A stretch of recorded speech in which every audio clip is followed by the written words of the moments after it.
Hi, everybody. It's Lori Zachary, and today we're going to talk about streamlining your process so that you can save time and get things done in a more efficient manner, which is going to make you feel more productive. It's going to make you more productive. It's going to get you more listings on the platform, and you're not going to have to spend near as much time as what you have been. So, I'm going to tell you and walk you through how I personally do my system, and we're going to discuss today how I cut time and get things done in an efficient manner. So, when I work through anything in life, I always try to work smarter instead of harder. So, through different trials and errors of learning my own business, I've kind of come up with some solutions to things that I don't know, bothered me in some way for some reason. They didn't work for me, so I found a way to make them work. So we're going to talk about today how you're going to get rid of that death pile by being able to take more photographs, getting your items already packaged and ready to be pulled, inventorying them, putting them up so you know exactly where they're at. So that's what today is all about. I hope that this is going to be helpful, and I do have a video of me going through my process in this video after all these clips, so stay tuned for that, because what I'm going to show you is how I do my photos, how I package the items for inventory, not package to ship them out, but package them for the inventory system, and then how I will store them afterwards. So at the very end, you're going to see a little clip of how I store my items. And if you have any questions further about that, I'll be happy to talk in greater detail. I basically use Daily Refinement storage system. So, how do we keep up? How do we make sure that we are progressing each day with our business? And that's by making our time make sense. So we're not wasting time, we're not dragging out the process, we're not dreading to do the process, which is a big reason why we all end up with debt piles. So we're going to streamline that. And so what we're going to do, these are some reseller tips, and you're going to see this in my video. We're going to show you how you can do measurements, but make it quick and not make it so time consuming. We're going to talk about keeping your area organized and basically having all the tools you need right in a small space, so it makes it more efficient. And we're going to talk about the inventory system so that you have your items ready to go into your inventory system and you can find them quickly and almost every time. Before the video starts in my process, I just want to talk to you about our Facebook group. So, this Facebook group is where all these activities are centered. It's where we all come together, we share each other's closets, we give each other tips, we are supportive, and where we do our drawings for the daily prizes during this 14-day challenge. So, you'll need to follow the steps on the post. You'll see this video, this exact video on that site, on the group, and you're going to comment on that post. So read and it'll tell you what the prize is there. It'll tell you how you enter to win, meaning if you have to just link your closet or you have to do a task. And I'll see you there. All right, get ready for the video. Hi everybody, it's Lori Zachary from LA Thrift Junkie. I hope you can hear me. I don't have a microphone on, and I'm going to be sitting here looking silly taking a picture with my thumb. So I'm going to walk through how I do my photographs, basically my process. Not like I'm not giving you photograph tips. Feel like we did that yesterday. And you can find a lot of information, probably from someone a little bit better than me on that. But this is my process to streamline and make sure that I am doing this efficiently. So like when I have an item that sells for $12 profit, I'm still making better per hour wages than most professionals, to be quite honest. So this is what I do. This is my setup, you guys. This is where I take photographs. I am in a 2-car garage, and this room used to be my husband's recording room. You'll have to excuse me, I am completely dressed down. I should say dressed up for out here, because sometimes I'm out here even worse than this because I'm the only one out here. But so this room right here is basically where I have, first of all, behind where you guys can't see, there's a little room that he had for his board. And that's where I keep all my sweaters and all my coats hung up. So that's great now. And then I have an area over here where I have everything I'm going to photograph for the day. Right there where the camera's sitting is where I do a lot of hauls. I have a desk over here so that I can do my busy work on my laptop. And then this is my photography setup. This is where I do my listings. So let me grab an item to act like I'm going to photograph so you guys can see how I do this. So first of all, you'll notice I have all these big lights. I'm going to move them so you guys can see over here better. But I would have them setting up like I had them, kind of shining off this thing. If you guys, anybody uses like the stick lights, because I'm really picky about how much light I have.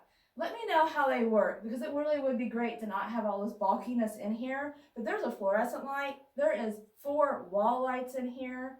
And then I have these 4 lights. And I'll be honest, there's times that I still have to use my filter on my phone to get like a daylight type of lighting. But in any case, just to kind of show you what I do to walk through this process to show you how you can make it quick is I'm going to normally have a little pile over my desk of the things I'm going to take a picture of. And I'm going to work like I am in a factory, okay? So I am streamlining this process to make it as quick as possible, because not only do I need to do this for profit, but this is not a fun job to do. This is not the fun part of reselling, right? So the first thing I'm going to do is put the item on my mannequin. I'm going to make sure that it has been steamed. It's in good condition. Any issues I need to have taken care of, it should have been done before now. So just to kind of show you the dress form, basically how I do it, I'm going to take a straight on shot of this, okay? And then I'm going to get any details. Like for example, see how it has this waterfall hem, high, low? I want to make sure that really shows. The next thing I do, especially if it's dolman or boxy, I'll pull this out and take a photograph like this, like holding on to it and then hold my camera in my other hand. I'll get a picture of maybe the collar because it's kind of special, like on this piece. And then I turn it around and I get a picture of the back and I get a close-up picture of the fabric, okay? So I do that all up against this white wall. I'm just rolling it out so you guys can see. So the next thing that I do is I bring it over here to my little workstation and I'm going to take a picture of the brand tag. Then I'm going to take a picture of the material tag, okay? And then the next thing I do is I measure. So you guys probably can't see this because I'm so far away. I wanted to make sure, I just did this video and literally you could see this much. And I almost left it like that and I thought, I don't know why people want to see my head, but here it is. In any case, so I come over here and I have the measuring tape all put down. I'm going to move that out of my way. So I have the measuring tape taped down onto my table, right? Because as we all know, when you're using one of these, this is what it does constantly. Off the side and the back of the table drove me mad. So I taped it down, and then what I do is, and this is a little bit harder, you guys, honestly, measuring things that has an open front all wonky is a little bit harder, but I make sure it's nice and square on the back. I'm going to lay it down here. I kind of lean into it a little bit so that it doesn't slip away from me. And I put it pit to pit. So I make sure that the pit and pit is perfect. I snap that photograph right there. So now I have a measurement of pit to pit. The next thing I do is I fold it over like this and I get a photograph of the length of it. Okay? And if you get as many measurements as you want. I get the basics on this item.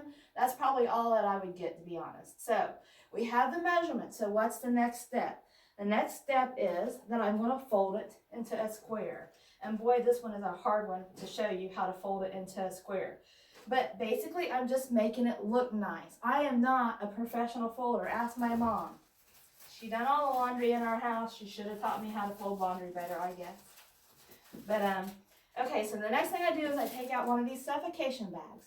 I know some of you are going to hate this, but I have a good reason for it. I'll let you know. So the first thing that I'm going to do, and I'm not going to seal that, but I normally would, is I'm going to put this in this bag. And then I'm going to, there's like a little thing on here that seals it up, and I'm going to seal it up. And the reason I use these bags is because I live in Indiana, surrounded by 300 acres of farmland, and there is a lot of bugs and a lot of dust. And my items are stored on the other side of this wall in the regular part of the garage. It's like I took over the entire garage. and they're stored in boxes and tubs. But bugs still happen, right? I don't want somebody to open up and get a June bug in their items. I mean, that would be mortifying. I hate those things. So, and also the dust, and sometimes even the chemicals that they spray on the farm. So I protect my items, and that's why I do that. And I also add a card that says to recycle. I hope they do, but I can't promise they do. So the next thing that I'm going to do is I have bags, which I don't have one right here. Oh no, hang on you guys. I'll be right back.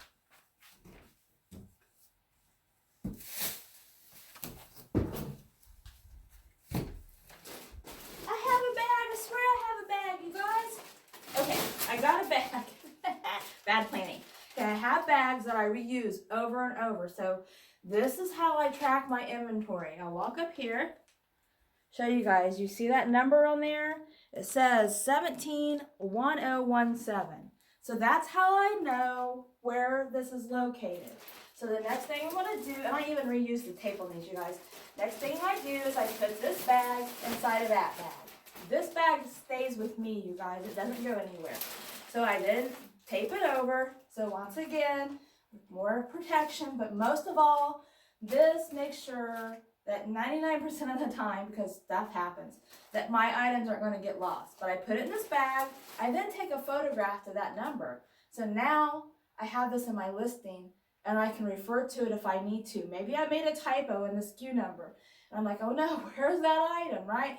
I mean, you panic when you can't find something and you sell it, especially as an eBay seller. If you get so many dings in so much amount of time, you're basically done. So it's very, very high stress when you can't find something. So when that first happened to me, I made this system. So I do that, I take a photograph, and the next thing I do is I have a little scale right here, and because I sell on eBay, I then measure and I take a picture of that, of what it weighs. And I throw it in there. So what is down there and why do I put it there? Because my husband actually puts things up for me and packages and mails things out for me. Because of my health issues, because of the volume of things that I do, I needed some help. And he kind of started helping me just like out of pity at first. And then I started paying him, and he's like kind of liked it. So it doesn't bother him to help me. So he does, and I pay him for it. So I put it down in there. He then grabs it and puts it up where it goes because he's the one that picks. He wants to make sure that it's put up where he knows exactly that it's right. And when he comes out, so to get things, that's what this bottom number is for. So that 1017 is kind of like the inventory number of this individual item. So when he's going through my boxes, or even you guys with black stuff, right? Because that could be mind-boggling. If you look at the number on there, you know you've got the right item. So you know it's in box 17 and it's item 1017, okay? So and then also, by the way, let me go back. I didn't say this in the last video and I regretted it, so I'm kind of glad my head was cut off.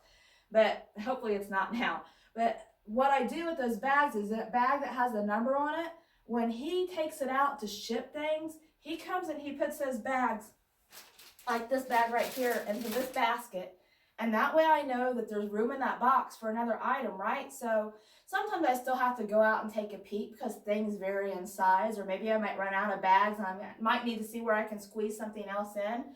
So that's just helpful because it's like I know how many things, how much room I have. Before when I took pictures in the house, in the middle of winter, it was no fun to come out here in that cold garage out there because it's not heated or doesn't have any kind of climate control. And it was awful to come out in the middle of the winter and see where I had room for things. And so again, I developed this system because of those inconveniences. All right, you guys, I hope that this helped. This is basically about streamlining how you take photographs, how you do your process. Do it all at once so it's done. Don't do part and then part later on. It's just so much better, trust me, because I used to just take my cover photos, like my main photos, and like the photos of my material tag and my brand name so I could list. And then I would gather all these clothes in a big tote, and that tote would sit there, and I'd be like, I don't want to have to go measure 30 things and put in bags. That's my most favorite part of it, right? So I learned to discipline myself. I do everything just like I am a factory, right? Like Lucille Ball in the Chocolate Factory, only maybe a little bit better and with less chocolate, which is unfortunate. Okay, you guys, this is how I store like shirts, pants, and dresses, okay? So my bulkier stuff I actually have in big bins, but I do it almost like a filing cabinet. So like all the numbers are right on top, so it's super easy to find things. It fits about 18 things. These boxes are on, what is it called? Uline, and mine are 10 by 10 by 32. Okay, so if you want to use this system, which then, like, I used to have these all in yellow totes, and you guys, I had like 38 totes that took up this entire part of this garage. Now I have this in like a 2.5 by say 14-foot area when it used to take up a 14 by 16-foot area. So that's really nice. And here's my yellow tub. So I do use these for like my larger, there went my cat, my larger like sweaters and stuff like that. Okay, and you'll see I've got a mess, and you see that bug floating around. That's why I put my stuff in a plastic bag. But the stuff that's over here you see, that's actually stuff I'm getting ready to donate. But in any case, I hope that this helps you. I hope that you see that by streamlining your process, you're going to get more done in less time, make more money because of that. All right, everybody, I appreciate your time. Bye-bye.